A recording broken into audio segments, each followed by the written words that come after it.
ورسوله صلى الله عليه وسلم الداعي إلى رضوانه صلوات الله وسلامه عليه وعلى آله وأصحابه وإخوانه أما بعد إخواني في الدين والأخوات أعزني الله وإياكم أجمعين الحمد لله بنعمته تتم الصالحات. Atas limpahan karunia dan nikmat sehingga kita di malam hari ini Allah Azza wa Jalla berikan kepada kita kemudahan untuk kembali duduk dalam majlis ilmu yang semoga dengan ya Allah Azza wa Jalla tambahkan bagi kita ilmu yang bermanfaat, ilmu yang menjadi hujjah bagi kita, bukan hujjah atas kita. Semoga salawat dan salam semoga senantiasa kita curahkan kepada Nabi kita Muhammad sallallahu alaihi wa alihi wasallam, kepada keluarganya, kepada para sahabatnya, kepada para pengikutnya yang setia hingga akhir zaman. Ikhwani fid din wal akhwat a'azzani Allah wa iyyakum ajma'in. Kita lanjutkan pembacaan Kitabul Jami' min Syarah Bulughil Maram, dan kita masuk di pembahasan tentang al-hissu ala husnul khuluq, yakni dorongan untuk berakhlak yang baik. Kemudian penulis memberikan judul Athqalu syai'in fil mizani al-khuluqul hasan, yakni perkara yang paling memberatkan di dalam timbangan amal kebaikan itu adalah akhlak yang baik. Dan kita itu, kata para ulama, nanti akan ditimbang. Mereka khilaf, apakah yang ditimbang adalah diri kita ataukah amalan kita. Sebagian berdalil dengan hadis yang diriwayatkan oleh Imam Ahmad Ibn Hanbal tentang 70 orang yang masuk surga tanpa hisab, hadis tentang bitaqah.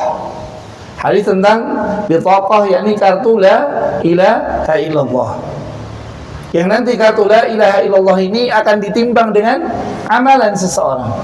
Ada yang mengatakan yang ditimbang adalah apa? Yang ditimbang adalah diri kita. Ada yang mengatakan yang ditimbang adalah amalannya. Tapi yang perlu kita fahami bahwasanya kita pasti akan dihisab oleh Allah Azza wa Jalla, dan kita pasti akan ditimbang. Yang para ulama juga menyelisihkan apakah setiap orang satu timbangan ataukah satu timbangan untuk setiap orang. Ini yang para ulama berselisih. Tapi yang perlu difahami bahwasanya kita pasti ditimbang. Maka Nabi SAW mengatakan apa? Kalimatani khafifatani fil lisan, thaqilatani fil mizan, habibatani ila rahman. Dua kalimat yang ringan diucapkan, memberatkan timbangan amal kebaikan, memberatkan timbangan, baik timbangan amal kebaikan maupun timbangan diri kita. Kemudian apa? Mendatangkan kecintaan daripada Ar-Rahman. Maka hadis-hadis yang menyebutkan bahwasanya kita pasti akan ditimbang itu sahih. Dan disebutkan oleh penulis kitab, yakni Syekh Shalih Al-Utsaimin, di dalam kitab beliau Syarah Bulughil Maram, beliau mengatakan athqalu syai'in fil mizani al-khuluqul hasan, yakni perkara yang paling memberatkan timbangan amal kebaikan seseorang adalah akhlak yang baik. Kemudian beliau menukilkan hadis yang diriwayatkan oleh Imam Abu Dawud, Imam At-Tirmidzi, dan disahihkan oleh beliau dari jalan Abu Darda radhiyallahu taala anhu. Dan Abu Darda ini subhanallah, sahabat yang terlambat masuk Islam. Sahabat yang terlambat masuk Islam. Ini adalah sahabatnya siapa? Umar bin Khattab radhiyallahu taala anhu. Dan beliau termasuk apa? Orang-orang yang terakhir masuk Islam. Tapi beliau berusaha, bersungguh-sungguh, sampai-sampai beliau dengan istrinya Abu Darda dan Ummu Darda menjadi orang yang meriwayatkan hadis melebihi 1000. Ini Abu Darda dan Ummu Darda radhiyallahu taala anhu. Maka janganlah radhiyallahu taala anhuma. Maka janganlah keterlambatan kita di dalam Islam, baik belajar, hijrah, menjadikan kita berputus asa. Hendaknya kita bersemangat sebagaimana Abu Darda radhiyallahu taala anhu, beliau memiliki semangat yang tinggi dalam menuntut ilmu. Beliau bagi waktunya di awal-awal masuk Islam, beliau bagi waktunya menjadi 2 bagian. yakni kurang lebih 25% awal beliau gunakan untuk apa? Nuntut ilmu, sisanya untuk apa? Berniaga. Karena beliau adalah pedagang sukses, tajir. Kemudian beliau mendapati, wah kayaknya kurang ini. Akhirnya apa? Beliau bagi setengah waktunya untuk berniaga, setengah untuk menuntut ilmu. Kok masih kurang? Akhirnya apa? Beliau bagi waktunya 70% nuntut ilmu, 25% untuk apa? Berniaga. Kok masih kurang? Akhirnya beliau apa? Beliau tidak berniaga kecuali membutuhkan. Sampai-sampai pernah ada yang bertamu ke rumah beliau tidak mendapati apapun. Tidak ada makanan, tidak ada selimut. Abu Darda radhiyallahu taala anhu, sahabat yang terkenal sebagai apa? Ahli ibadah.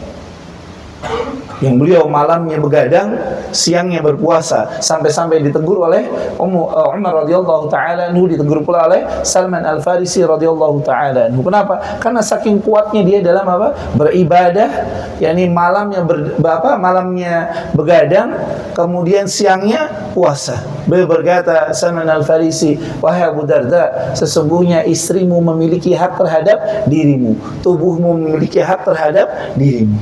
Ini ditegur oleh Salman Al-Farisi radhiyallahu ta'ala. Tapi karena kesungguhan yang Allah Azza wa Jalla berikan kepada beliau, ilmu yang tidak Allah berikan kepada sahabat yang lain, maka dahulu, maksudnya menuntut ilmu itu tidak mengenal apakah kita orang belakangan ataukah kita yang terlebih dahulu. Yang penting dalam menuntut ilmu itu adalah apa? Konsistensi, keteguhan di dalam istiqamah dalam mempelajarinya. Beliau berkata, Nabi sallallahu alaihi wasallam bersabda, "Ma min syai'in fil mizani."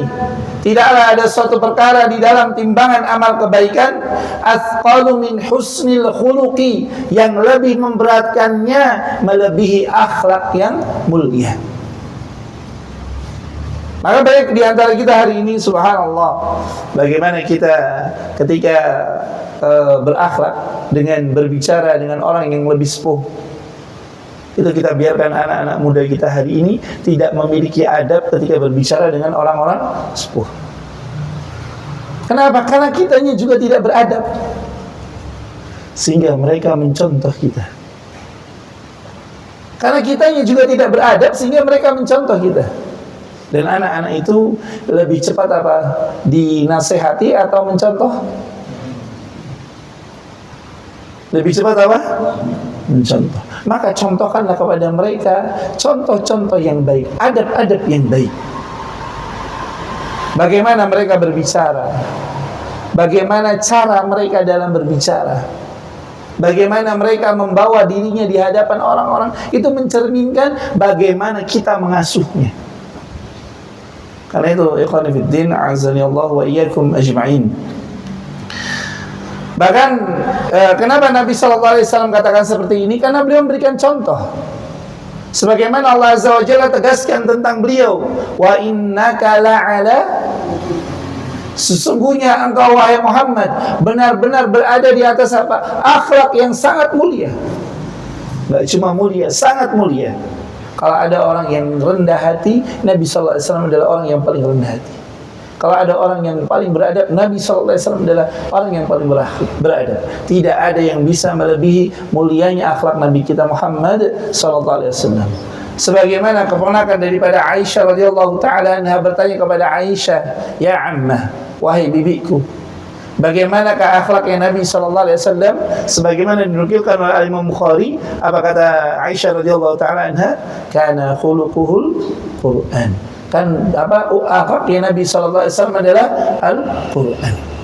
Artinya seluruh yang Allah perintahkan dan seluruh yang Allah Azza wa Jalla larang, Nabi sallallahu alaihi wasallam mengerjakannya. Seluruh yang Allah perintahkan dan seluruh yang Allah Azza wa Jalla larang, Nabi sallallahu alaihi wasallam adalah orang yang pertama kali mengerjakan dan orang yang pertama kali meninggalkan. Seluruhnya. Maka beliau ditegaskan oleh Nabi sallallahu oleh Allah Azza wa Jalla sebagai apa? Wa innaka la'ala khuluqin 'azim. Bahkan Allah tegaskan, laqad kana fi Rasulillahi uswatun hasanah. Dan sungguh benar-benar telah ada pada diri Rasulullah sallallahu alaihi wasallam apa? Suri tauladan yang baik. Maka sering-seringlah buka kitab-kitab tentang adab. Hadis-hadis tentang adab. Sehingga adab kita bukan hanya sekedar apa? Qila wa qala, tapi berdasarkan apa? Adab-adab Islami. Dan Syekh Abdul Razak Al-Badr beliau hafizahullah taala, beliau senang dengan pelajar dari Indonesia. Kenapa? karena husnu ta'dibihi, karena bagusnya adab mereka. Wa husnu talaqqihi ma'a masyayikhihi, dan baiknya cara mereka di dalam bergaul dengan guru-gurunya. Ini Syekh Abdul Razak Al-Badr hafizahullah taala belum memberikan pernyataan bahwasanya talib dari Indonesia itu punya tempat tersendiri di hati beliau. Maka besok ketika kita menginginkan anak-anak kita belajar di sana, ajarkanlah adab yang baik sehingga tidak tergeser paradigma beliau. Apa yang ada dalam benak beliau tentang apa? Pelajar-pelajar Indonesia itu seperti apa? Kalau orang sono, Syekh lagi ngajar nih, tiba-tiba apa? Ada orang dari sini ngelihat, Syekhnya siapa? Oh bukan, pulang. Beneran, antum kalau duduk di sana, nggak di Masjidil Haram, Masjidil Nabawi, tiba-tiba ada orang apa? Ini jalan nih, saya lagi nerangin. Tiba-tiba ada orang begini, dia ngeliat saya doang. Oh bukan sayanya, keluar udah, nggak salam, nggak bilang apa-apa, cuma ngeliat doang. Subhanallah. Dan nggak ada di kalangan talib Indonesia yang seperti itu, nggak ada. Ini itu ikhwan fiddin, a'azzani Allah wa iyyakum ajma'in. Dan ini sebagaimana Nabi sallallahu alaihi wasallam ajarkan kepada kita bahwasanya akhlak yang baik itu tidak hanya dengan kata-kata, tapi akhlak yang baik adalah dengan perbuatan. Dan semoga Allah Azza wa Jalla karuniakan kepada kita akhlak yang mulia, dan kita berlindung kepada Allah Azza wa Jalla daripada akhlak-akhlak yang tercela. Nasallallahu assalamu wal afiyah. Kemudian beliau berkata Syekh Shalih Al-Utsaimin rahimahullah taala, fa husnul khuluqi yahtaju ilaihi al-'alimi wad-da'i ila Allah wal amru bil ma'ruf wan nahyi 'anil munkari, wa yahtaju ilaihi aidan kullu muslimin alladhi yata'amalu ma'an nasi bil mudayanati bil bai'i wasyira'i yahtaju ila husnil khuluqi ma'ahum. Dan akhlak yang mulia itu membutuhkan apa? Alim, orang yang mengajarkan, wadda'i, dan orang yang menyeru terhadapnya. Dan hal ini dibutuhkan oleh setiap muslim yang dia bermuamalah dengan manusia, baik dalam muamalat diniyah maupun muamalat maliyah seperti jual beli, yang membutuhkan terhadap apa? Akhlak yang mulia. Lihat hari ini muslim, mereka jual belinya bagaimana? Barang jelek dibilang, boleh nggak? Barang jelek dibilang,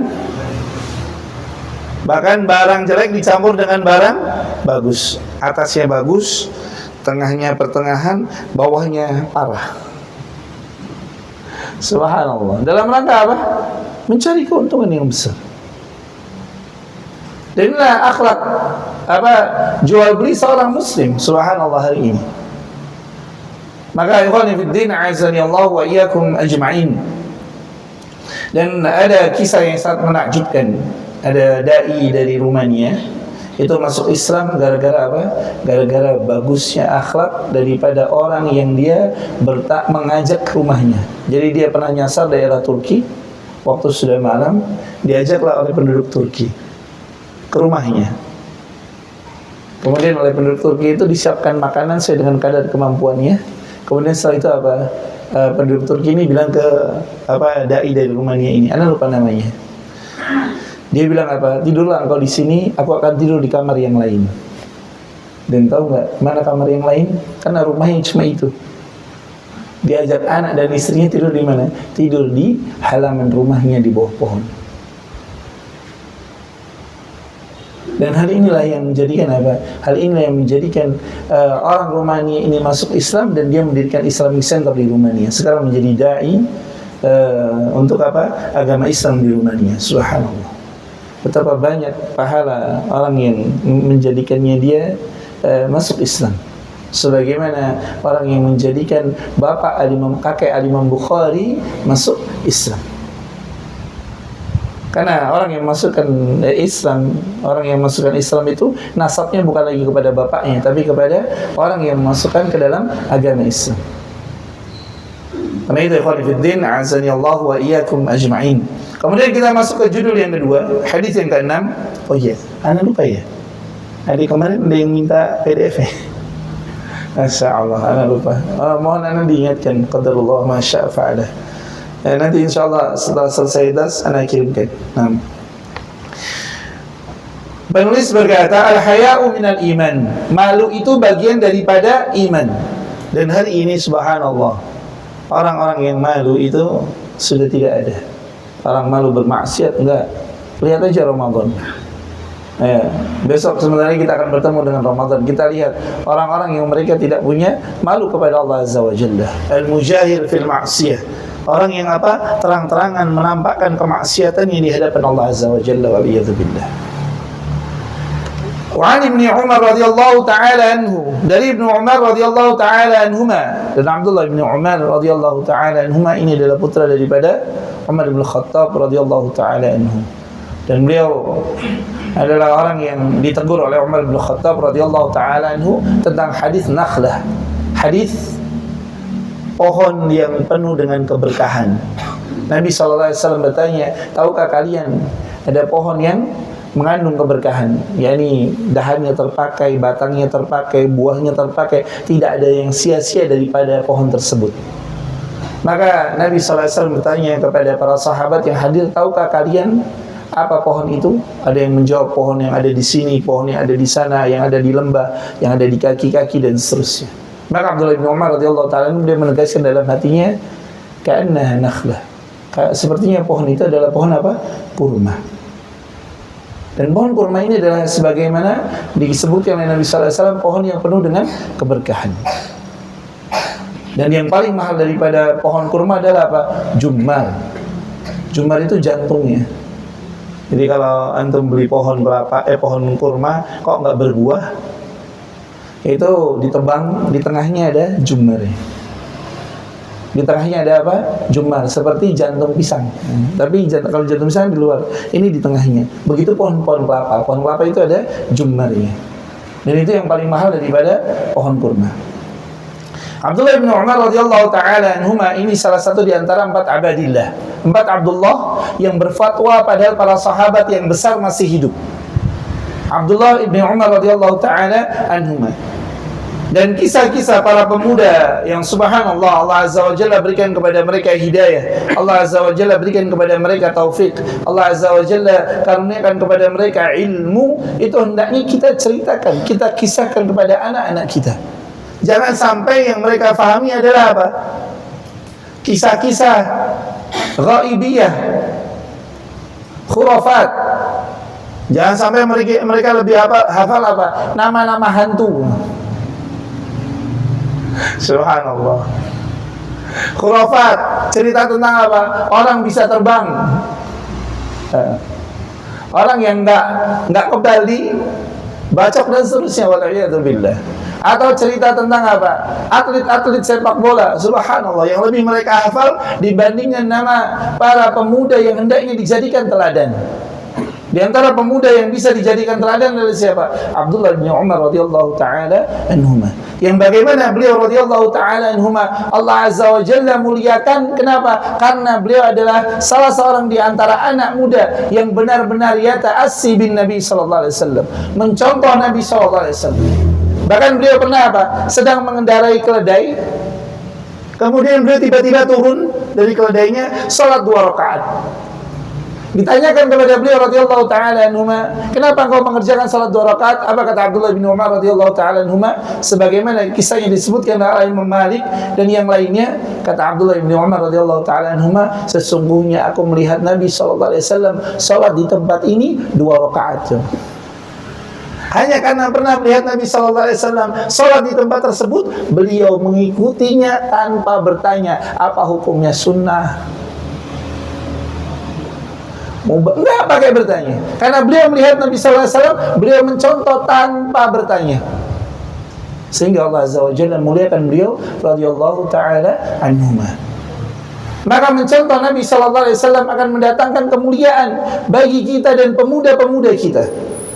Maka ajarkanlah anak-anak muda kita sunnah Nabi sallallahu alaihi wasallam. Bagaimana cara mengajarkannya? Punyalah waktu dengan mereka, membacakan kepada mereka hadis-hadis atau sirah-sirah para pemuda. dan tidak ada yang dapat merekatkan hubungan antara anak dengan orang tua melebihi ilmu. Contoh adalah apa? Abdullah ibni Ahmad ibni Hanbal rahimahullah ta'ala, anak yang menyempurnakan musnad Imam Ahmad ibni Hanbal. Abdullah ibni Umar ibni Abdul Aziz rahimahumullah ta'ala, anak yang memberikan nasihat kepada bapaknya. Kenapa? Karena orang tuanya mengikat dengan ilmu. Karena itu, ikhwan fiddin, a'azani Allah wa iyyakum ajma'in. Dan Nabi SAW, beliau berkata, al-haya'u minal iman. Malu itu bagian daripada iman. Berarti kalau orang tak punya malu, imannya berkurang. Karena iman itu yazidu wa yanqus, bertambah dan berkurang. Maka malu itu, kata para ulama, mereka berselisih. Ada yang mengatakan penyempurna, ada yang merupakan bagian. Para ulama mereka berselisih, apakah malu itu bagian ataukah malu itu adalah penyempurna. Kalau penyempurna, kalau bagian daripada iman, yakni al-haya'u minal iman. Karena minnya di situ adalah at-tab'idiyah. Min yang maknanya adalah apa? Bagian. Maka diterjemahkan bagaimana? Malu itu sebagian daripada iman. Yang Nabi SAW mengatakan apa? Al-imanu bid'un wa sab'una syu'batan. Iman itu 72 cabang lebih. A'laha kalimatu la ilaha illallah wa adnaha imatatul adza 'anit tariq. Yang paling tinggi adalah la ilaha illallah, dan yang paling bawah adalah menyingkirkan gangguan dari jalan. Maka malu adalah bagian daripada iman. Bahkan dikatakan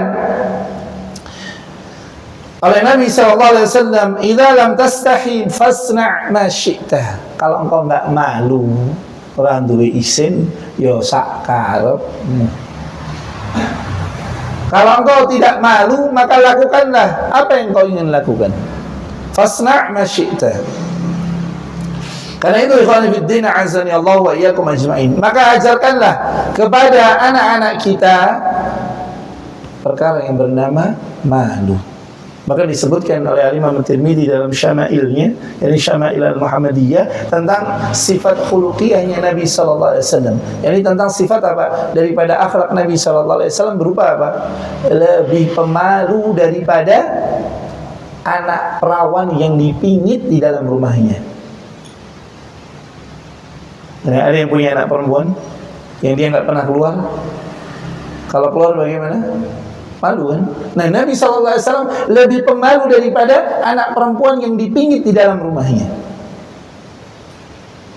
Maka apabila kita tidak malu, fasfa' ma syi'ta. Maka hendaknya seorang muslim itu apabila dia ingin melakukan suatu perbuatan, maka hendaknya dia menimbang. Maka dahulu para ulama mereka menetapkan standar yang tinggi untuk orang-orang yang diambil hadisnya. Apa diantaranya? Terkait dengan muru'ah, kehormatan. Apa ciri-ciri muru'ah? Banyak. Banyak diantara ciri-ciri muru'ah daripada para ulama. Diantaranya apa? Sifat malu yang tinggi. Kemudian Syekh Shalih Al-Utsaimin rahimahullah ta'ala, beliau menukilkan hadis yang ketujuh. Beliau memberikan judul Al-Haya'u min Turathil Anbiya. Malu itu adalah apa? Warisan daripada para nabi. Harta warisan para nabi itu adalah apa? Malu.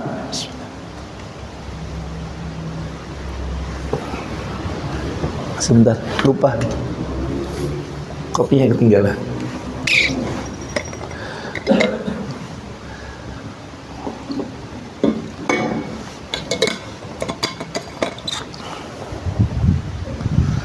Kemarin ini beliau sakit. Oh, saya insyaallah syifaan ajilan, syifaan la yughadiru saqam. La ba'sa bih. Tahu insyaallah. Beliau menukilkan hadis Al-Imam Ibnu Hajar Al-Asqalani rahimahullah taala, beliau menukilkan hadis dari jalan beliau menukilkan hadis Al-Imam Bukhari dari jalan Abi Mas'ud Al-Badri Abi Mas'ud Al-Badri, Uqbah ibn Amir radhiyallahu taala anhu. Sama. Ini Uqbah ibn Amir radhiyallahu taala anhu adalah sahabat yang ikut perang Badar. Apa kata Allah Azza wa Jalla kepada ahlu Badrin? If'alu ma syi'tum faqad ghafartu lakum. Lakukan apa yang kalian ingin lakukan dan aku telah mengampuni dosa-dosa kalian. Ini para ashabul Badar, orang-orang yang ikut perang Badar, Allah Azza wa Jalla jamin apa? Allah berikan kepada mereka ampunan. Artinya mereka bebas melakukan apapun yang mereka ingin kerjakan. Karena itu para ulama melarang kita membicarakan para ashabul Badar kecuali dengan apa? Dengan kebaikan. Dan diantaranya adalah Muawiyah bin Abi Sufyan radhiyallahu ta'ala anhu. Maka jangan kita membicarakan yang kecuali apa? Kebaikan. Kalaupun terjadi perselisihan di antara mereka, apa yang harus kita lakukan? Diam. Jangan memberikan komentar. Sebagaimana pernah Ana ceritakan, bagaimana Ana membaca buku namanya Sejarah Kebudayaan Islam. Di situ ada apa? Di situ ada kisah tentang perang Siffin. Di situ ada kisah tentang Muawiyah bin Abi Sufyan dengan Ali bin Abi Thalib radhiyallahu taala anhu. Kemudian penulis mengomentari Muawiyah bin Abi Sufyan, subhanallah. Komentar yang tidak tepat, komentar yang tidak boleh diucapkan oleh seorang muslim kepada para sahabat ridwanullah alaihim ajma'in. Terlebih apa? Ashabul Badr. Kenapa Allah Azza wa Jalla telah jamin bagi mereka ampunannya? Bayangkan 300 orang lawan 1000. Kalau kita berada di dalamnya, apa yang akan kita lakukan? Kabur. Kabur. Kabur pasti. 300 orang lawan 1000. Kabur pasti. Astagfirullahaladzim. Ini mereka subhanallah. Semoga Allah Azza wa Jalla radhiyallahu ta'ala anhum ajma'in. Nabi sallallahu alaihi wasallam beliau berkata, "Inna mimma adraka an-nasi min kalamin nubuwwati." Di dalam riwayat yang lain min kalamin nubuwwatil ula, ada tambahan. Sesungguhnya yang didapati oleh manusia dari perkataan kenabian, idza lam tastahi, kalau kamu tidak malu, fasna' ma syi'ta, lakukan sesuai dengan kehendakmu. Ini adalah perkataan para nabi. Kalau kamu nggak malu, lakukan apa yang kamu ingin lakukan. Dan di sini dijelaskan,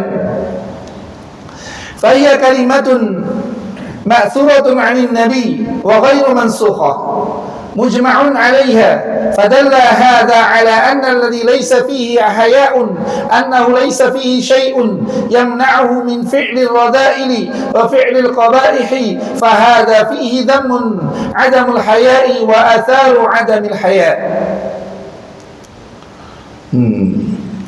Syekh beliau berkata, kalimat ini adalah kalimat yang berasal daripada para nabi dan tidak terhapuskan.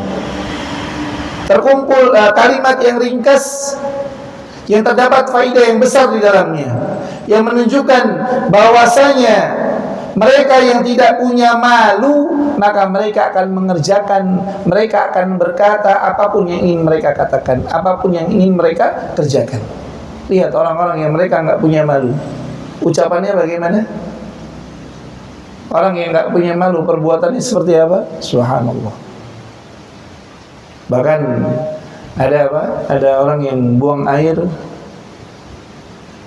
pokoknya buang aja, kayak orang-orang India.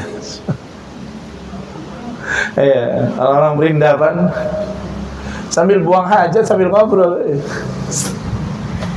Mending buang hajatnya di mana? Buang hajatnya di pinggir jalan, subhanallah. Maka guru kami Sadrikri Aulia Rahman hafizallahu taala, ana tadi habis bongkar-bongkar kitab, masya Allah. Ternyata sudah banyak Ana mengambil ilmu. Ana sudah banyak duduk dalam majelis beliau. Subhanallah, tak terasa. Tadi habis bongkar-bongkar kitab, kemudian kita tata ulang. Subhanallah. Beliau menceritakan dahulu kepada kami bagaimana rihlah beliau ke India. Beliau mengatakan yang sulit di India hanya satu. Yang sulit di India itu hanya satu, air. kemudian tempat buang hajat. Karena mereka tidak mengenal. Bahkan ada muslim yang saking enaknya mungkin, dia bangun apa? Dia bangun jamban WC agar orang itu buang hajat ke situ. Qadarullah wa ma syaa fa'ala, karena WC-nya pakai air, ada sapi yang minum dari situ, jamban yang dijadikan kuil. Subhanallah. La haula wala quwata illa billah. Dan India itu dahulu adalah apa?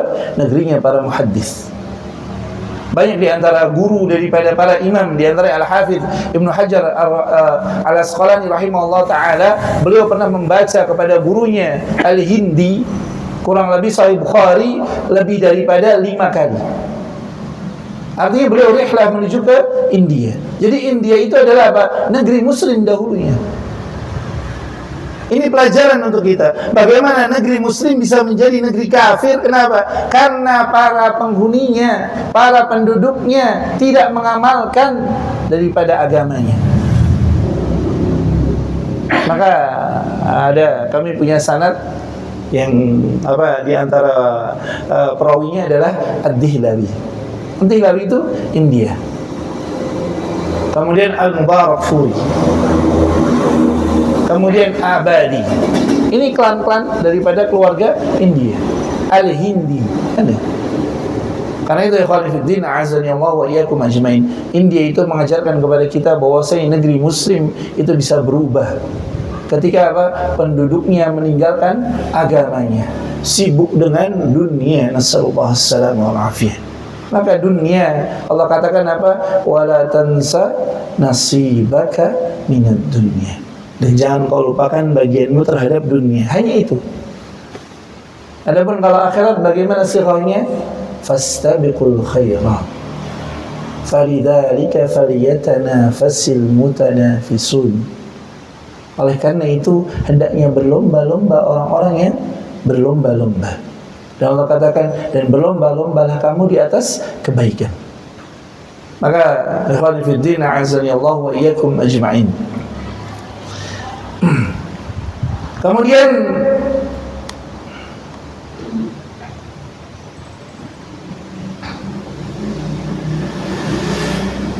para ulama mereka berkata, sesungguhnya makna hadis annaka idza aradta an taf'ala syai'an fanzur in kana mimma yustahya min fi'lihi fatrukhu wa in kana mimma la yustahya min fi'lihi faf'alhu. Yani apabila engkau ingin mengerjakan suatu perbuatan, maka perhatikanlah apakah hal itu akan mempengaruhi rasa malu, yani hal itu mendapatkan meninggalkan dampak hilangnya rasa malu. Kalau meninggalkan dampak hilangnya rasa malu, fatrukhu, maka tinggalkanlah. Maka kalau ada orang yang dakwah ke diskotik ini, judulnya apa katanya? Dakwah. Dakwah itu hukumnya apa? Fardu ain atau fardu kifayah? Fardu ain atau fardu kifayah? Fardu kifayah. Itu yang pertama. Kemudian yang kedua, di mana tempatnya dakwah? Nah, dakwah kalau berbenturan dengan hal yang haram, mana yang didahulukan?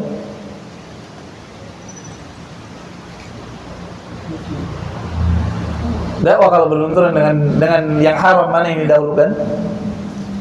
Meninggalkan yang haram atau mendakwahinya, atau mendakwahinya di tengah-tengah keharaman?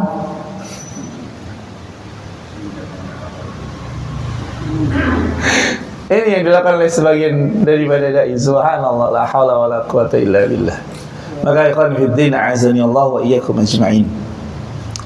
Karena itu Syekh Shalih Al-Utsaimin menukilkan perkataan para ulama di dalam syarahnya. Beliau mengatakan, apabila engkau ingin mengerjakan suatu perbuatan, maka perhatikanlah apakah perbuatan itu akan menghilangkan rasa malumu. Kalau menghilangkan rasa malumu, tinggalkanlah. Apabila hal itu tidak menghilangkan rasa malu daripada mengerjakannya, maka lakukanlah perbuatan tersebut. Karena hadis ini, idza lam tastahi fasna' ma syi'ta. Mafhum muwafaqahnya, kalau hal itu mendatangkan menghilangkan rasa malu, maka tinggalkan. mafhum mukhalafahnya. Kalau hal tersebut dapat mendatangkan, maksudnya tidak mempengaruhi rasa malu kita, maka kerjakanlah. Barakallahu fikum wa assalamualaikum ilaikum. Kemudian kita masuk ke hadis yang ke-8. Ustaz, kita kok ngebut ya? Karena hadis itu banyak. Hadis itu banyak, sementara umur kita sedikit. Maka bagaimana kita manfaatkan untuk mendengarkan hadis yang banyak itu dengan umur kita yang sedikit? Maka diantaranya Al-Imam Al-Hafidh Ibn Hajar Al-Asqalani, Al-Hafidh Al-Zahabi rahimahullah ta'ala dalam siyarnya, beliau menukilkan kisah seorang ulama yang membaca Sahih Bukhari hanya dalam 3 majlis. 8.000 hadis dibaca dalam 3 majlis. Kita jangankan 3 majlis, sebulan aja wis rasane kok suwi tenan rampung-rampung. Ini 3 majlis. Sehingga Allah Azza wa Jalla karuniakan kepada beliau umur dan ilmu yang banyak. Syekh Shalih Al-Utsaimin rahimahullah taala beliau berkata, "Faslun ma jaa fi fadlil mu'minil qawi." Apa yang datang terkait dengan mukmin yang kuat, tentang keutamaan mukmin yang kuat. Kemudian beliau menukilkan hadis yang diriwayatkan oleh Imam Muslim dari jalan Abu Hurairah radhiyallahu taala anhu. Anda sudah sampaikan beberapa kali tentang sirahnya Abu Hurairah secara singkat. Abu Hurairah radhiyallahu taala anhu adalah salah seorang sahabat yang lambat masuk Islam. Hanya 4 tahun dalam riwayat yang lain, 3 tahun menjelang wafatnya Nabi sallallahu alaihi wasallam. Kenapa? Karena beliau masuk Islam setelah apa? Hudaybiyah. Dan beliau radhiyallahu taala anhu selama 3 atau 4 tahun itu beliau radhiyallahu taala anhu hanya membersamai Nabi sallallahu alaihi wasallam. Meninggalkan bekerja, meninggalkan seluruh amalan yang lain, hanya membersamai Nabi sallallahu alaihi wasallam. Sehingga beliau mendengar apa yang tidak didengar oleh Abu Bakar, Umar, Utsman, Ali ridwanullah alaihim ajma'in. Beliau meriwayatkan 5.600 sekian. Ada yang mengatakan 5.630, ada yang mengatakan 5.680, ada yang mengatakan 5.620. 5.600 sekian daripada hadis Nabi sallallahu alaihi wasallam. Maka tidak ada satu pun pintu kebaikan kecuali Abu Hurairah radhiyallahu taala anhu meriwayatkannya. Maka Syiah, yakni Syiah Rafidhah, berupaya untuk menggagalkan, menggugurkan seluruh hadis terkait daripada Abu Hurairah radhiyallahu taala anhu. Beliau berkata, Nabi SAW bersabda, Al-mu'minul qawiyyu, mukmin yang kuat, khairun, lebih baik, wa ahabbu ilallah, dan lebih dicintai oleh Allah Azza wa Jalla, minal mu'minid dha'if, daripada mukmin yang lemah. Maka hari ini lihatlah diri kita, apakah kita mengajarkan kepada anak-anak kita, pemuda-pemuda kita kekuatan, ya ini bela diri. Ajarkan bela diri, agar mereka apa? Punya mental, punya keberanian. Karena tantangan 5-10 tahun ke depan untuk anak-anak muda kita itu berat. Kalau mereka nuwun sewu lemah, bahasa Jawanya apa? Bahasa Magelangnya ingah-ingih. Ini bahasa yang subhanallah. Ingah-ingih. Kalau kata kakak kami apa? Pelendas-pelendus. Seperti itu. Maka tidak mencerminkan seorang muslim. Muslim itu apa? Kuat. Maka muslim itu kuat. Tidak cuma kuat dari sisi apa? Tidak cuma kuat dari sisi fisik, tapi kuat juga dari sisi apa? Semangat di dalam belajar dan semangat di dalam mengamalkan. Hari ini kita punya semangat yang kuat di dalam belajar, tapi rendah dalam semangat apa? Mengamalkan. Maka hendaknya kita menggabungkan kekuatan apa? Di dalam semangat dan kekuatan di dalam apa? Mengamalkan agama kita. Karena yang mendatangkan kegentaran bagi musuh-musuh Islam bukan banyaknya jumlah, tapi yang mendatangkan kegentaran daripada musuh-musuh Islam adalah apabila Muslim itu apa? Mereka mengamalkan agamanya, berpegang teguh dengan sunnah Nabi-Nya Sallallahu Alaihi Wasallam, sebagaimana para sahabat dalam perang Hudaybiyah, dalam sulhul Hudaybiyah, sebagaimana Amr bin Al-As radhiyallahu taala anhu ketika itu dia berkata, sesungguhnya aku telah menjadi utusan, aku telah bertemu dengan Kaisar, aku telah bertemu dengan Kisra, yakni raja dari Persia, aku telah bertemu dengan pembesar-pembesar daripada negeri, aku telah bertemu dengan Najasyi, dan aku tidak pernah melihat pembesar-pembesar tersebut diperlakukan, dimuliakan sebagaimana para sahabat Muhammad sallallahu alaihi wasallam memperlakukan Muhammad sallallahu alaihi wasallam. Yang apabila Nabi sallallahu alaihi wasallam meludah, tidaklah ludah itu jatuh ke tanah, melainkan ada yang berebutan untuk apa? Mengambilnya, kemudian segera membalurkannya ke tubuhnya. Ini enggak berlaku kecuali kepada Nabi sallallahu alaihi wasallam ya. Enggak ada manusia yang boleh ludahnya diambil kecuali apa? Nabi sallallahu alaihi wasallam. Selainnya haram. Jangan, karena itu terus guru torekoh berarti apa? Wih, disiku kayak orang-orang Syiah. Orang Syiah di sana disebutkan dalam kitab mereka bahwasanya apa? Kotorannya para imam, barang siapa yang mandi dengan kotorannya para imam, maka Allah Azza wa Jalla akan ampuni dosa-dosanya sebagaimana kotoran itu menetes dari tubuhnya. Subhanallah. Maka mereka biasanya apa? Setiap tahun itu nguras sepitengnya imamnya Syiah, kemudian dijadikan satu di hari Asyura, mereka mandi, subhanallah, dicampur tanah Karbala, la haula wala quwata illa billah. Maka Al-Imam Syafi'i rahimahullah taala berkata tentang Syiah, yani la a'lamu agdzabu firqatan minar Rafidah. Aku tidak mengetahui ada kelompok yang lebih pendusta melebihi Rafidah, karena mereka banyak berdusta. Contoh kedustaan mereka apa? Allah Azza wa Jalla berziarah ke makamnya Husain setiap malam Jumat. Coba.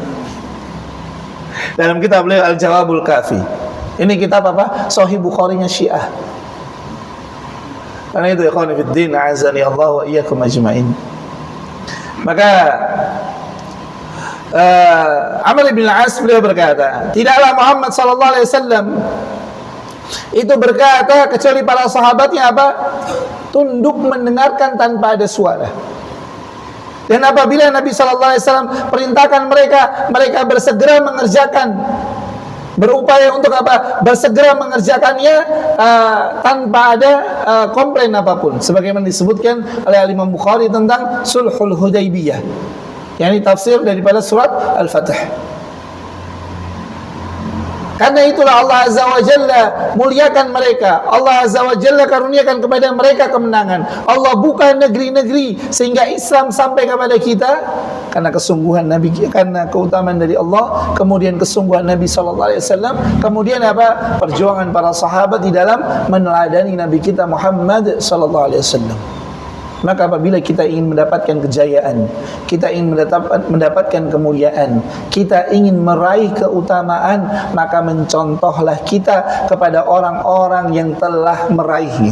Siapa mereka? Para sahabat ridwanullah alaihim ajma'in. Lihat siapa mereka dahulu. Orang yang tidak dikenal. Bahkan Arab itu sama sekali tidak diperhitungkan oleh apa? Romawi. Kenapa? Enggak diperhitungkan. Karena pedalaman dipikir enggak menghasilkan, enggak dilirik, enggak dikenal, sampai Allah Azza wa Jalla muliakan mereka sehingga terkenal dari ujung timur sampai barat, utara dan selatannya. Apa yang buat mereka mulia? Bukan karena nasab, yang buat mereka mulia adalah apa? Agama yang dengannya Umar bin Khattab radhiyallahu taala anhu, barang siapa yang mencari kemuliaan tidak dengan Islam, maka tidak akan pernah dia mendapatkan kemuliaan. Barang siapa yang mencari kemuliaan tidak dengan Islam, maka tidak ada kemuliaan baginya. Sebagaimana dinukilkan oleh para ulama ahli sejarah dalam sirah Umar bin Khattab radhiyallahu taala anhu. Karena itu kekuatan Muslim itu bukan banyaknya jumlah. Kekuatan Muslim Itu bukan banyaknya jumlah, tapi apa? Seberapa besar mereka meneladani, seberapa kuat mereka mencontoh, dan seberapa teguh mereka berpegang dengan sunnah Nabi sallallahu alaihi wasallam. Kemudian wa fi kulli khairin, dan di dalam keduanya terdapat kebaikan. Yang lemah dan yang kuat sama-sama di dalamnya terdapat kebaikan. Karena muslim, karena mukmin.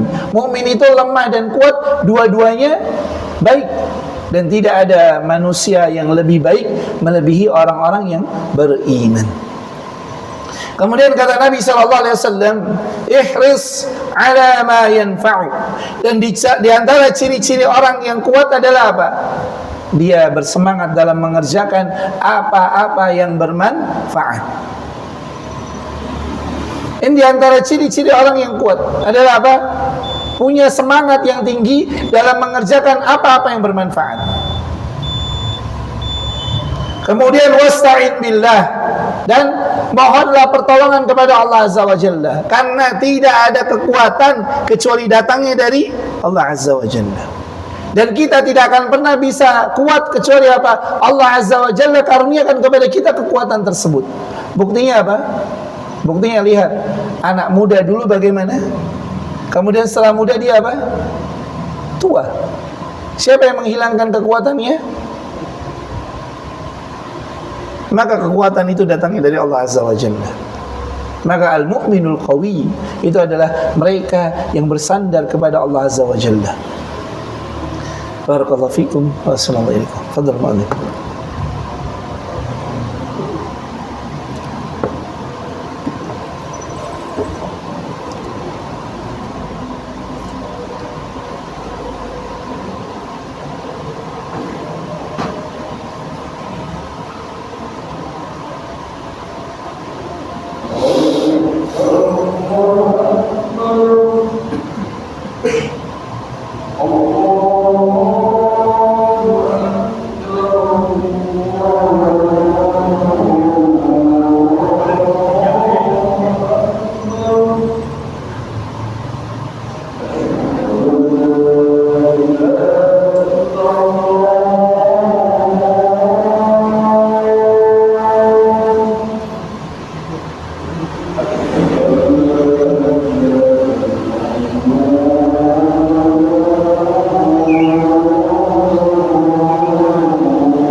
Kita selesaikan hadis ini.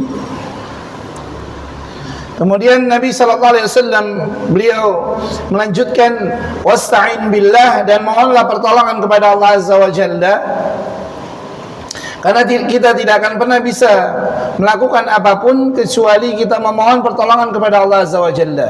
Sebagaimana nasihat Nabi SAW kepada Muadz bin Jabal radhiyallahu taala anhu dalam hadis yang diriwayatkan oleh Imam At-Tirmidzi dan disahihkan oleh beliau, dan sebagian ulama menghasankannya. Kata Nabi SAW, ya Muadz, inni uhibbuka fillah. Wahai Muadz, sesungguhnya aku mencintaimu karena Allah. Maka Muadz berkata, wa ana uhibbuka fillah, dan aku pun mencintaimu karena Allah Azza wa Jalla. Maka Nabi SAW berkata kepada Muadz, ya Muadz, la tada' fi kulli duburi salatika, janganlah kau tinggalkan di akhir daripada salat yang kau kerjakan doa Allahumma a'inni ala zikrika wa syukrika wa husni ibadati. Ini bayangkan Nabi SAW berdoa dengan doa yang menunjukkan bagaimana seharusnya seorang muslim berpegang dengan Allah Azza wa Jalla, bagaimana seorang muslim mengaitkan dirinya kepada Allah Azza wa Jalla. Doa Allahumma a'inni ala zikrika wa syukrika wa husni ibadati, yang mengajarkan Nabi SAW, yang diajarkan siapa? Ulamanya para sahabat, yang berkata 3 perkara di dalam dunia ini yang mendatangkan kecintaan. Muadz bin Jabal radhiyallahu taala beliau berkata, tidak ada di dalam dunia ini perkara yang lebih aku cintai melebihi tiga perkara. Kemudian beliau menyebutkan yang paling akhir adalah apa? Mujalasatul ulama. Yang terakhir adalah apa? Duduk bersama dengan para ulama.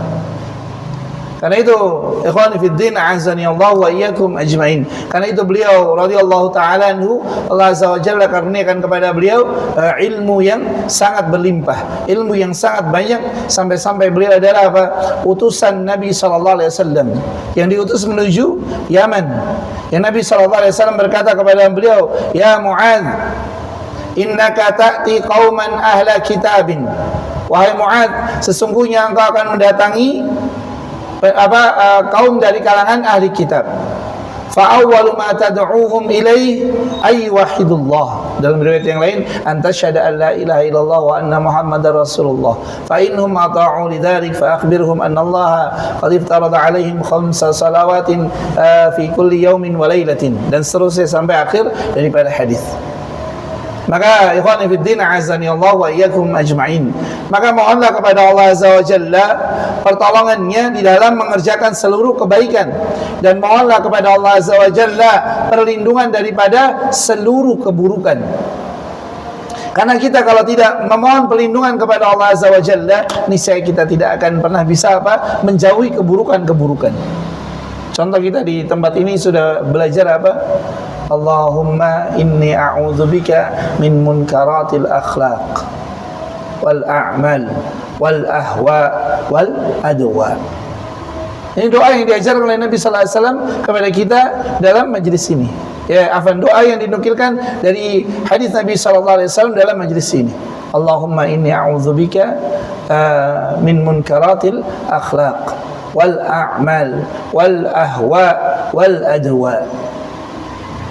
Kenapa kita kalau tidak berlindung kepada Allah Azza wa Jalla daripada keburukan-keburukan, siapa yang mampu melindungi kita? Tidak ada. Kemudian apa? Wala ta'jaz. Dalam riwayat yang lain, wala tu'jaz. Dan jangan engkau merasa lemah. Hadis ini banyak dinukilkan. Ihris ala ma yanfa'uk wasta'in billah wala tu'jaz wala ta'jaz. Dan jangan kau merasa lemah. Karena bagaimana mungkin seseorang itu berputus asa, merasa lemah, kecuali apa? Lemahnya keterikatan kepada Allah Azza wa Jalla. Seseorang itu kalau merasa lemah, merasa gundah dan seterusnya, itu karena dia lemah ikatannya dengan Allah Azza wa Jalla. Karena apa yang menjadikan seorang muslim, seorang mukmin itu galau? Semuanya telah Allah jamin, benar tidak? Semuanya telah Allah tetapkan, semuanya telah Allah Azza wa Jalla berikan, semua perkara telah Allah Azza wa Jalla tata seperti sebagaimana yang kita dapati pada hari ini.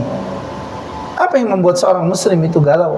Apa yang membuat seorang mukmin itu apa? Cemas, merasa lemah, kecuali lemahnya keterikatan kepada Allah Azza wa Jalla. Karena itu Nabi SAW katakan apa? Ihris ala ma yanfa'u. Kemudian apa? Wasta'in billah wala ta'jaz. Kalau engkau merasa lemah, maka mohonlah pertolongan kepada Allah Azza wa Jalla. Sebagaimana doa Sa'ad radhiyallahu ta'ala anhu yang beliau berdoa dengan apa? Allahumma inni a'udzubika minal hammi wal hazan wa a'udzubika minal ajzi wal kasal wa a'udzubika minal jubni wal bukhl wa a'udzubika min ghalabatid daini wa qahrir rijal. Ini doa yang diajarkan oleh Nabi sallallahu alaihi wasallam kepada Sa'ad. Yang Sa'ad itu ketika itu Sa'ad ibn Ubadah radhiyallahu ta'ala anhu sedang dilanda apa? Gundah dan dilanda apa? Dililit hutang. Maka beliau mengajarkan kepada Sa'ad, bukan diajarkan tentang apa? Tentang teori-teori psikologi, tidak. Tidak diajarkan apa? Teori-teori, tidak diajarkan trik-trik bisnis, enggak. Tapi Nabi sallallahu alaihi wasallam ajarkan apa? Doa. Bahkan beliau mengatakan, yang apabila engkau baca di waktu pagi 3 kali, petang 3 kali, niscaya Allah Azza wa Jalla akan angkat gundahmu dan Allah lunasi hutang-hutangmu. Dan ketika Sa'ad radhiyallahu ta'ala anhu membaca doa ini di waktu pagi dan petang, beliau berkata di akhir daripada syarah, di akhir daripada ta'liq catatan, beliau berkata, tidaklah aku membaca doa ini kecuali Allah Azza wa Jalla hilangkan gundahku dan Allah lunasi hutang-hutangku. Maka seorang yang dia lemah ikatannya kepada Allah, dia pasti akan apa? Dilanda gundah dan dia pasti akan lemah, karena kekuatan itu datang dari Allah Azza wa Jalla. Kemudian kata Nabi sallallahu alaihi wasallam, wa in asabaka syai'un fala taqul. Kalau engkau ditimpa sesuatu, maka janganlah engkau mengatakan lau anni fa'altu kadza kana kadza wa kadza. Kalau aku lakukan ini, pasti nanti hasilnya begini dan begitu. Jangan. Wah ngerti ngono mau ora mangkat yo. Nek ora mangkat kan ra tiba. Iso wae tibane ning omah. Enggak. Wah ngerti ngono mau apa ora mang metu ning omah. Siapa yang menjamin enggak keluar rumah itu enggak terkena musibah? Karena Nabi SAW mengatakan kepada siapa? Abdullah bin Abbas radhiyallahu ta'ala anhuma. Kata Nabi SAW, wa'lam anna al-ummata law ijtama'at ala an yadhurruka bi syai'in lam yadhurruka illa bi syai'in qad katabahu Allahu laka. Kata Nabi sallallahu alaihi wasallam kepada Abdullah bin Abbas radhiyallahu taala anhuma, ketahuilah kalau seandainya suatu kaum itu mereka berkumpul dalam rangka mendatangkan mudarat kepadamu, maka tidak akan sampai mudarat kepadamu kecuali apa yang telah Allah tetapkan bagimu. Jadi agar seorang muslim itu apa? Tidak perlu khawatir seperti sekarang. Karena kemarin sampaikan bagaimana Eropa sudah mulai apa? Bagaimana Eropa sudah mulai memberikan rambu-rambu bagi warganya. Bagaimana hidup tanpa internet. Bagaimana apa membuat bunker.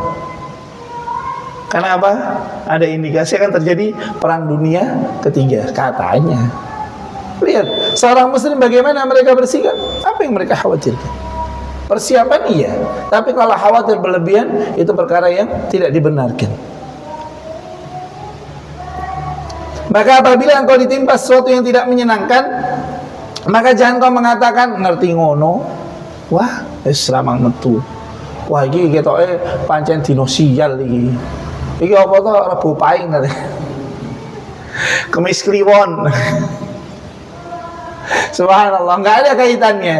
Kesialan, kemudian keberuntungan, nggak ada kaitannya dengan hari, nggak ada kaitannya dengan pakaian, nggak ada kaitannya dengan benda-benda apapun, nggak ada kaitannya dengan makhluk apapun.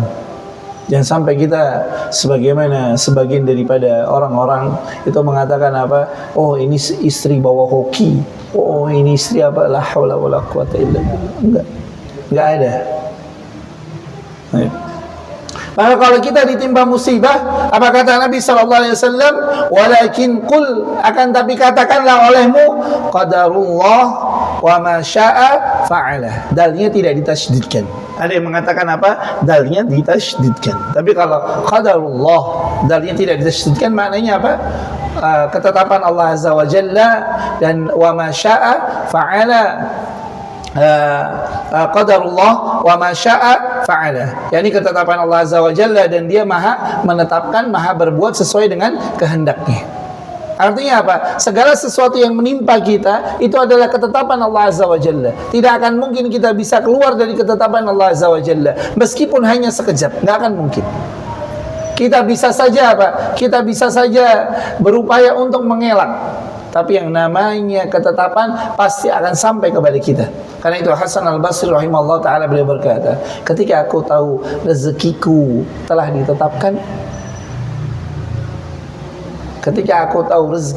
ditetapkan, maka aku tidak khawatir rezekiku direbut orang. Maka kalau antum jualan, kemudian sebelah antum jualan, kemudian sebelah antum jualan, nggak perlu hasad, karena rezeki telah Allah tetapkan. Iya, telah Allah tetapkan. Ada barang yang dijual semurah mungkin nggak laku, ternyata barang yang sama dijual dengan harga yang lebih mahal malah laku. Siapa yang membuatnya? Membuatnya menjadi laku Rabbuna Azza wa Jalla. Itu memang sudah rezekinya. Maka kita jangan apa? Iri dengan rezeki daripada saudara-saudara kita. Tapi katakan apa? Alhamdulillah, atau Masya Allah, atau Subhanallah. Kalimat-kalimat talbiyah, doakan kebaikan, barakallah. Contoh antum dapati saudara antum apa? Allah Azza wa Jalla karuniakan rumah, katakan apa? Barakallah, Allah membarik. Dan kalimat-kalimat semisal dengannya, Masya Allah. Maka antum ke Saudi, antum akan dapati toko-toko itu tulisannya apa? Masya Allah. Di itu gede tulisannya. Jadi toko itu di sininya tulisannya apa? Masya Allah. Agar apa? Agar hilang hasad. Maka antum punya toko tulisnya apa? Masya Allah yang besar. Apalagi toko antum laris, biar nggak ada apa? Ain, biar nggak ada sihir. Barakallahu fikum wa assalamu alaikum. Kemudian walakin qadarullah wa ma syaa fa'ala. Fa inna, karena sesungguhnya lau, kata lau, seandainya, kalaulah, jikalau, dan seterusnya yang semisal dengannya, kata Nabi sallallahu alaihi wasallam, taftahu amali syaitan, itu membuka perbuatan syaitan. Apa perbuatan syaitan? An-nadam. Kemudian apa perbuatan syaitan? Mengingkari takdir. Ini yang berbahaya. Wah, ora adil tenan. Sholat wis regep, sholat duha mempeng, sholat tahajud ora ketinggalan, witir apa meneh, sedekah wis, qobliyah subuh wis. Nek kok ngene wae. Astagfirullah. Ini enggak boleh. La haula wala quwata illa billah. Jangan sampai karena rizki menjadikan kita tidak bersyukur kepada Allah Azza wa Jalla terhadap rizki yang lain yang lebih besar. Kemudahan untuk beribadah, kemudahan untuk menuntut ilmu, kemudahan untuk melakukan kebaikan-kebaikan adalah karunia yang lebih berharga dibandingkan harta dunia.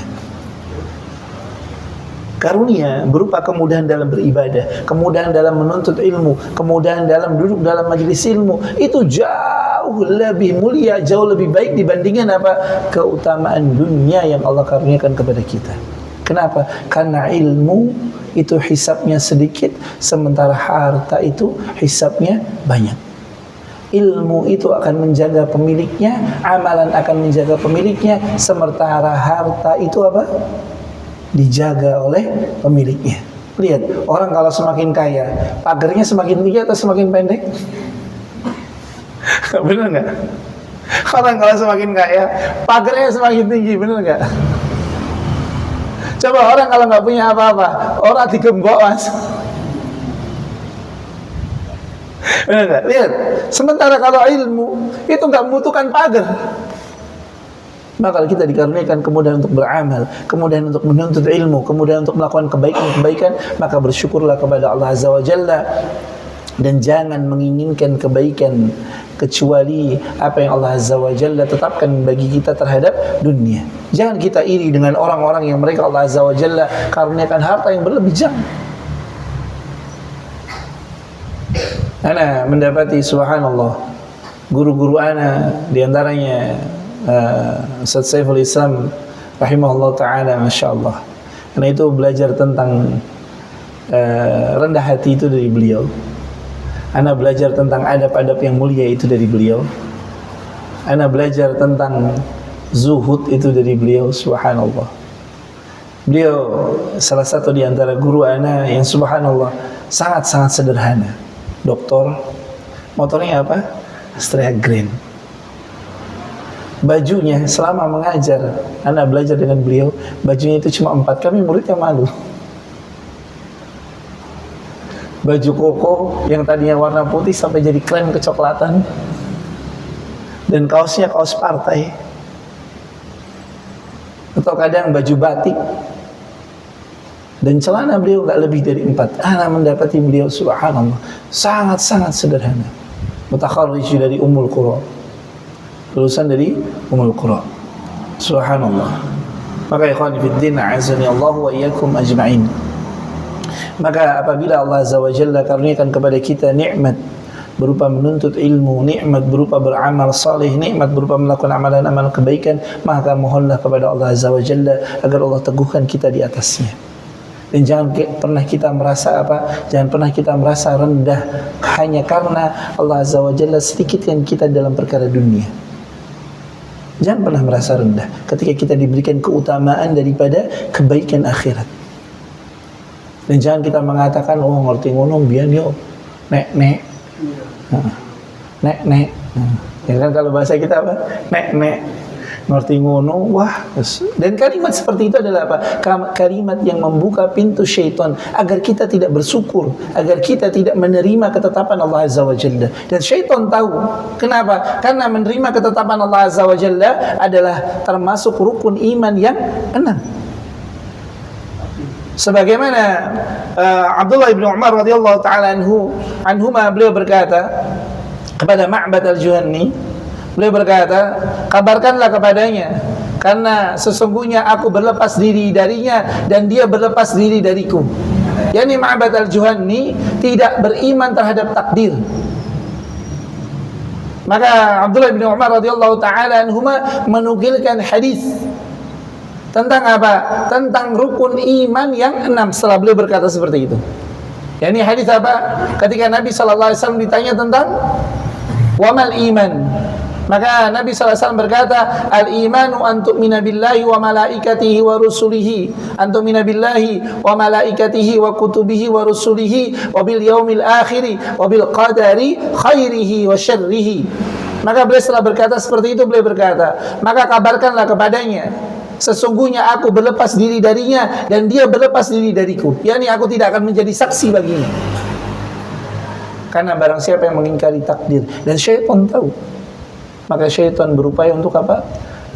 Kalau kita tidak mampu untuk dipalingkan daripada beriman kepada Allah secara utuh, maka syaitan berupaya untuk malingkan keimanan kita kepada Allah Azza wa Jalla secara apa? Rincian-rincian. Termasuk beriman terhadap takdir.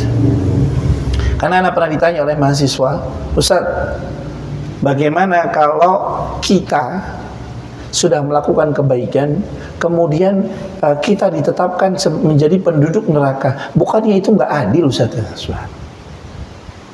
Lihat, mahasiswa berpikir seperti itu. Syubhatnya bagaimana? Syubhatnya sudah dalam. Maka beriman terhadap takdir adalah bagian daripada ketetapan Allah Azza wa Jalla. Karena itu Nabi katakan apa? Antu'mina bil qadari khairihi wa syarrihi, yang baik dan yang buruknya. Maka barakallahu fikum wa assalamu alaikum. Demikian yang bisa saya sampaikan. Sebelum ana akhiri, barangkali ada yang bertanya, silakan. 2 pertanyaan saja, kemudian kita salat Isya. Insyaallah kita di pertemuan yang akan datang akan membahas tentang man tawadha'a lillah rafa'ahu. Barang siapa yang menundukkan dirinya, barang siapa yang merendahkan dirinya kepada Allah, maka Allah akan meninggikan derajatnya. Silakan. Fadhal. Siapa yang bertanya? Monggo. Nah, silakan monggo. Apakah betul kalau berzikir subhanallah wa bihamdihi subhanallah al-azim itu memperberat timbangan kebaikan? Terima kasih. Baik. Apakah benar zikir subhanallah bihamdi subhanallahil azim akan memperberat timbangan amal kebaikan? Jawabannya benar.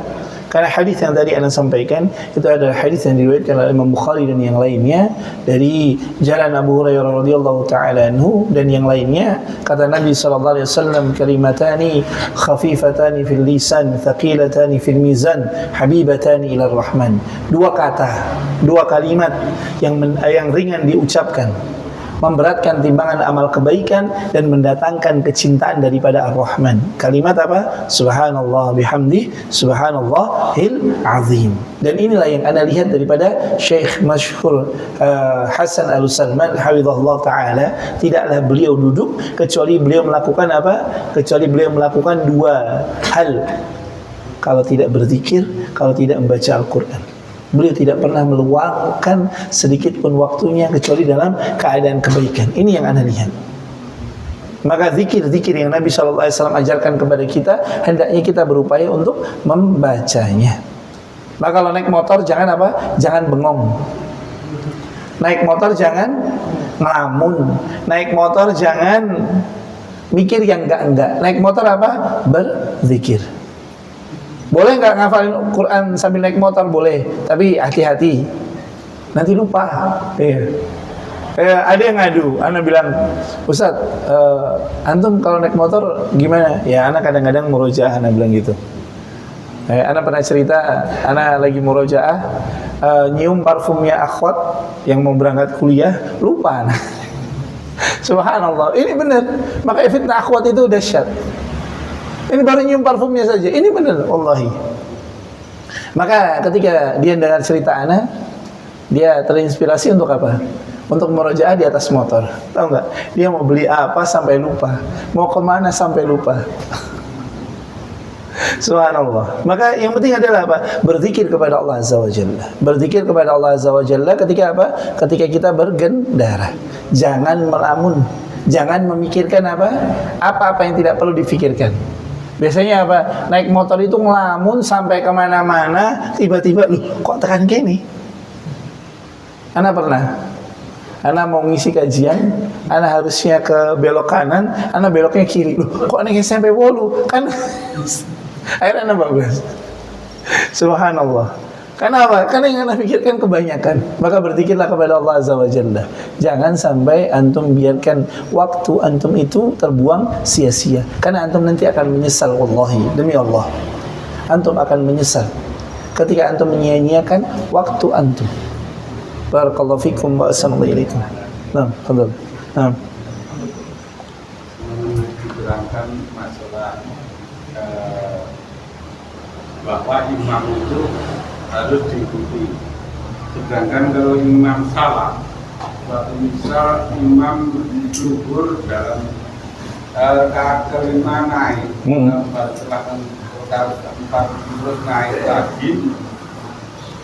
Nah, si makmum itu posisinya mengikuti atau gimana? Baik. Barakallahu fikum wa assalamualaikum. Bismillah. Terkait dengan hal tersebut, Ana pernah mendengar Ustaz Al-Fadhil, yakni Ustaz Firanda hafizahullah taala, beliau berfatwa. Ana ingin menukilkan saja daripada apa yang Ana dengar dari beliau dan Ana catat tentang masail fiqhiyah. Maka kita hendaknya berupaya untuk menghafalkan permasalahan-permasalahan fiqhiyah, jawaban-jawaban para ulama terkait tentang permasalahan-permasalahan tersebut. Al-Ustaz Firanda hafizahullah taala, beliau menyebutkan bahwasanya orang yang mengikuti imam ketika salah dan dia tahu kesalahannya, maka tidak sah salatnya. Ana ulangi sekali lagi. Orang yang mengikuti imam ketika imam itu salah dan dia tahu kesalahan imam tersebut, maka tidak sah salatnya. Kenapa? Contoh, menambah rakaat. Itu rukun wajib atau syarat atau sunnah? Rukun. Nah, kalau mengikuti rukun yang keliru menambahkan, contoh sudah 4 rakaat, imam itu salah dan sudah ada yang mengingatkan, subhanallah, subhanallah, subhanallah. Jangan kesal ya, kok pengen telur lawit juga dipadem ya. Subhanallah, subhanallah, subhanallah. Masih tetap ngeyel imamnya. Bagaimana kita sikapnya? Duduk. jangan ikutan. Sebagaimana kita dulu pernah, saya, anak sama Arizal. Imamnya tak ingatkan, subhanallah, imamnya berdiri. Subhanallah, imamnya duduk. Yang sebelah kanan ingetin apa? Subhanallah, imamnya berdiri. Saya ingetin lagi, subhanallah, karena sudah 4 rakaat. Subhanallah, imamnya duduk. Yang sebelah kanan teriak lagi, subhanallah, imamnya berdiri. Ini anak berdua sama Arizal. Kemudian apa? Anak ingatkan lagi, subhanallah 3 kali. Imamnya duduk. Yang sebelah ingatkan lagi, subhanallah. Ya sudah, anak diamkan. Anak nggak ikut, bila kita nggak ikutin. Anak nggak ikut rakaat yang ke-5. Anak duduk, nunggu imam salam. Nggak boleh kita salam. Kita tetap harus apa? Salam bersama dengan imam. Itu kan ada solusi sujud sahwi. Nah, iya. Ada solusi sujud sahwi. Nah, kalau kita tahu salah nggak boleh. Kalau kita tahu salah, maka nggak boleh. Kenapa? Karena kesalahan yang tidak diketahui itu dimaafkan. Adapun kesalahan yang disengaja, ghairu ma'fun, tidak termaafkan. Kesalahan yang tidak tersengaja di dalam sholat itu termaafkan. Tapi kalau kesalahan yang kesalahan yang disengaja itu tidak termaafkan. Itu harus termasuk pembatal daripada sholat. Termasuk tadi ketika kita tahu imam itu keliru. Kenapa? Karena ada hadis la ta'ata li makhluqin fi ma'siyatillah. Tidak ada ketaatan kepada makhluk dalam bermaksiat kepada Allah Azza wa Jalla. Maka kalau kita tahu dan sudah kita ingatkan, kok ngeyel, tapi kita ikut, pertanyaannya apa? Kita tahu nih dia keliru. Kita ingatkan subhanallah, subhanallah, subhanallah. Kemudian kita ikut. Oh ya, apa nek salah kalau sujud sahwi, nek bener kan, ya nek imam bener berarti aku melu enggak. Karena kadang-kadang di dalam perkara salat itu imam itu terkadang lupa, terkadang ditimpa waswas daripada syaitan. Maka makmum, terutama yang di belakang imam, punya kewajiban untuk mengingatkan. Yang wajib untuk mengingatkan adalah sini. Ini yang paling wajib. Karena itu Syekh, ana lupa nama beliau. Beliau itu pernah dalam salat di Masjidil Haram, beliau itu menengok kepada apa? Imam yang ada di belakang, naibul imam yang ada di belakang imam. Karena beliau mendengar imamnya keliru, maka beliau menengok. Oh, ada muridnya, udah beliau diam, muridnya yang membenarkan. Kalau tidak ada, baru beliau membenarkan. Jadi nggak boleh kalau mamanya kita membenarkan imam kita di sana, itu nggak boleh. Kecuali nggak ada yang membenarkan. Maka jangan ada orang yang dia nggak paham apapun di belakang imam, itu nggak boleh. Jadi kan orang-orang yang di belakang imam adalah orang-orang yang paham tentang apa? Rukun, syarat, wajib daripada salat. Jadi kalau imamnya nanti kenapa-napa, siapa yang menggantikan? Yang di belakang imam.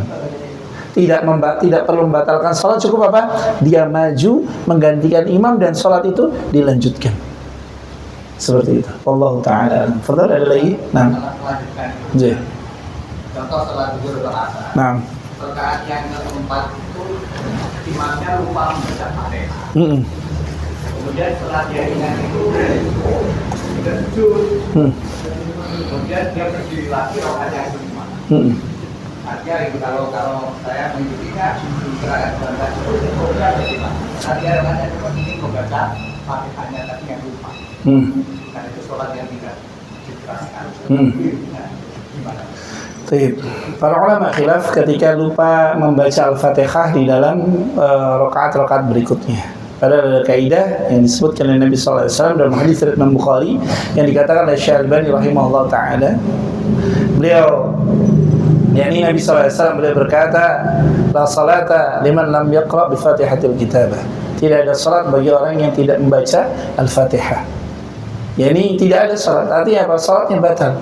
Dia wajib untuk mengulang. Dan ini adalah mazhab Syafi'i. Mazhab Syafi'i mengatakan barang siapa yang lupa membaca Al-Fatihah, maka hendaknya dia mengulang salatnya. Iya. Bukan menambah rakaat, tapi mengulang sekarang Al-Fatihah. Karena itu Al-Imam Ibnu Qayyim rahimahullah taala, beliau mengomentari mereka yang salat dalam kondisi apa? Ghaflah, lalai, tidak hadirnya hati. hanya menggugurkan syarat, wajib, rukun saja. Maka beliau mengatakan orang seperti ini adalah orang yang gugur kewajibannya tapi tidak diberikan pahala di dalamnya. Termasuk di dalamnya orang yang lupa atau bahkan abai terhadap Al-Fatihah. Karena itu Allah katakan apa? Wailun lil musallin. Celakalah orang-orang yang salat. Wong sing salat wae celaka, apa meneh sing? Ya kalau orang liberal bilangnya apa? Oh, orang yang sholat celaka. Udah, ente nggak usah sholat. Mau sholat nggak sholat, bodoh-bodoh celaka. Mendingan sisa nggak sholat. Ini kan logikanya kembali. Harusnya mafhum muwafaqahnya apa? Yang sholat saja celaka, lalu bagaimana dengan yang tidak sholat? Nah, maka kasus untuk mereka yang lupa membaca Al-Fatihah, kalau dia menjadi imam, dia bagaimana? Dia sempurnakan salatnya, kemudian dia bukan nambah rakaat, tapi dia ulang salatnya. Adapun salat makmum itu sah. Maka bagi imam tanggung jawabnya, bagi makmum kebaikannya. Maka dahulu para ulama, mereka tidak ada yang berkeinginan untuk apa? Menjadi imam. Karena imam itu apa? Tanggung jawabnya berat. Kebanyakan mereka justru menginginkan menjadi apa? Muazzin. Kebanyakan mereka justru menginginkan menjadi apa? Menjadi orang biasa saja, tidak menjadi imam salat. Kenapa? Karena besarnya tanggung jawab imam di dalam salat. Bayangkan kalau yang salat 100.000 orang, imamnya lupa gimana? Subhanallah. Maka imam itu bukan nggak main-main. Karena itu Nabi sallallahu alaihi wasallam katakan apa? Ya ummukum aqra'ukum Qur'ana. Yang mengimami kamu adalah apa? Orang yang paling faqih dalam Al-Qur'an. Termasuk hukum-hukum yang terkandung di dalamnya, termasuk apa? Hukum terkait dengan salat. Bahkan mazhab Syafi'i mengatakan apa? Mana yang lebih utama? Qari'ul Qur'an, orang yang hafal 30 juz, dengan orang yang sedikit hafalannya tapi lebih faqih dalam bidang ilmu agama. Siapa yang paling berhak? Dalam mazhab Syafi'i dikatakan yang paling faqih. Maka hafal Al-Quran itu adalah salah satu kebaikan. Bolehkah dia jadi imam? Diutamakan. Tapi kalau dia tidak faham tentang salat secara utuh, maka yang utama adalah orang yang paling faqih. Baik. Maka ketika seorang itu ditunjuk jadi imam, maka hendaknya dia berupaya untuk apa? Mempelajari hukum-hukum tentang keimaman. Jangan sampai dia abai. Jangan sampai dia apa? Oh, wis yang penting umume wong wae dadi imam, enggak.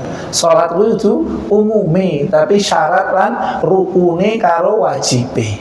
Bukan umumi. Baik, barakallahu fikum wa assalamualaikum. Fadal, ada lagi? Ada. Nah. Qasir faqat. Nah. Oh ya. Dia bilang apa? Minum dulu, Ustaz. Fadal. Nah. Orang yang paling bakhil di sisi Allah itu orang yang tidak mau menjawab sallallahu alaihi wasallam. Bukan Muhammad. Nabi sallallahu alaihi wasallam. Jawab sallallahu alaihi wasallam. Satu, yang memberatkan mizan,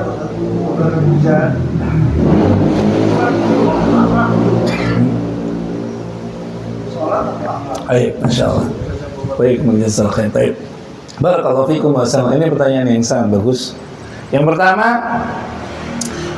disebutkan dalam hadis yang diriwayatkan oleh Imam Tirmidzi bahwasanya malaikat Jibril alaihi salam beliau berdoa, sungguh celaka orang yang dia mendengar namamu disebut di sisinya dan dia tidak bersalawat kepadamu. Dan disebutkan dalam riwayat yang lain, sesungguhnya orang yang paling bakhil adalah orang yang apabila namamu disebut di sisinya dan dia tidak bersalawat kepadamu.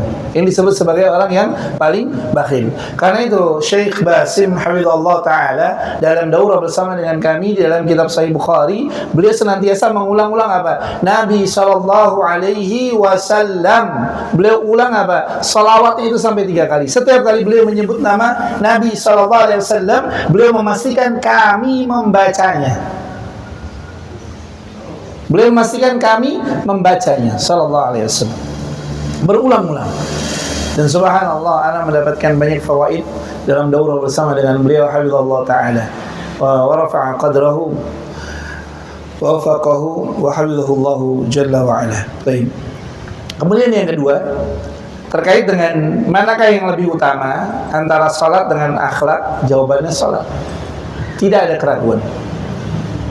Tidak ada keraguan. Kenapa? Kalau orang yang salatnya baik, Allah Azza wa Jalla akan jadikan salat itu sebagai pembuka pintu-pintu kebaikan. Karena Allah katakan, inna salata tanha anil fahsya'i wal munkar. Berarti mafhum muwafaqahnya apa? Sesungguhnya salat itu, mafhum mukhalafahnya, sesungguhnya salat itu akan membuka pintu-pintu kebaikan. Membuka pintu-pintu kebaikan, termasuk dalamnya adalah apa? Akhlak-akhlak yang mulia. Karena itu tidak ada kemuliaan kecuali mereka yang menundukkan dirinya kepada Allah Azza wa Jalla. Maka ada orang yang bilang mukmin yang pendusta itu lebih buruk daripada kafir yang jujur. Nggak ada. Nggak ada. Yang utama tetap apa? Muslim pendosa itu lebih utama daripada kafir yang jujur. Kenapa? Karena dia dengan Allah saja tidak jujur. Bayangkan siapa yang memberikan kepadanya rizki, siapa yang memberikan kepadanya seluruh keutamaan, Allah Azza wa Jalla, tapi dia beribadah tidak kepada Allah Azza wa Jalla. Ini adalah seburuk-buruk adab makhluk kepada penciptanya. Maka mana yang lebih utama? Salat dengan adab? Salat.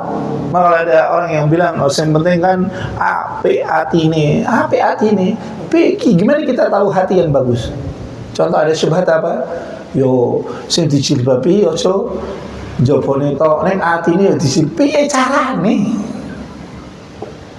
Itu pakai jilbab yang seperti apa?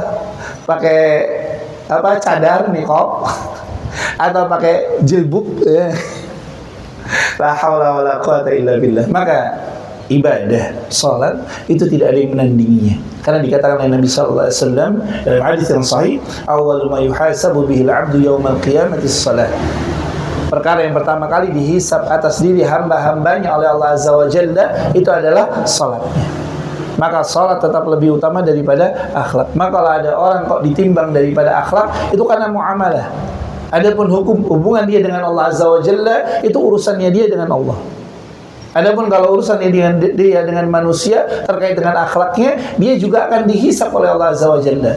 Sebagaimana Nabi sallallahu alaihi wasallam menjelaskan tentang orang yang bangkrut. Karena ini terkait dengan apa? Dengan akhlak.